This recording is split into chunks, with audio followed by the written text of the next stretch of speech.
Good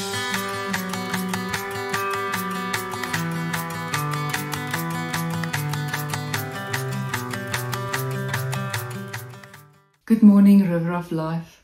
I trust that you are doing well and that you can say that you truly have all that you need. We have come to the end of Psalm 23, and in the last few words, David says, I will live in the house of the Lord forever.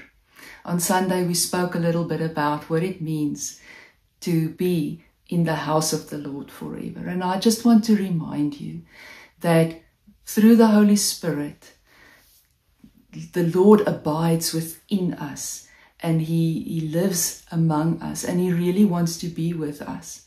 So if you are a child of God, you have been adopted by Him. It's permanent, it's irrevocable. Nothing can happen that can not make you His child. And wherever you go, He is present with you. You carry His home with you inside your heart. And I just want to encourage you in this world that is hostile to Christians and where things can go wrong so quickly and where there's so much heaviness and darkness out there, you carry His presence with you.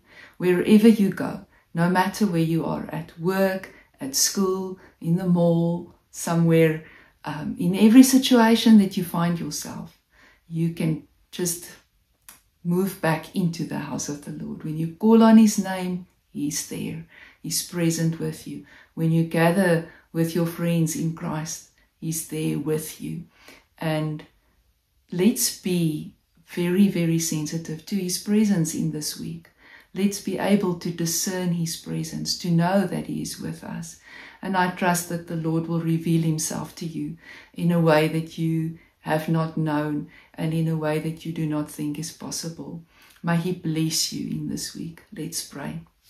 Heavenly Father, thank you so much that we are your children, that you have adopted us into your family, that we belong to you, and that there is absolutely nothing in this world that can change that. I pray that as we move through this week, as we encounter things and people, as we find ourselves in situations, that we will be so sensitive just to that nudging of your Spirit inside of us, and that we will know that you are present with us. I pray, Lord, that in your presence we will break through into everything that you have for us, so that we can also say with David, I have all that I need. In Jesus' name we pray. Amen. May you be blessed this week and know that you have all that you need.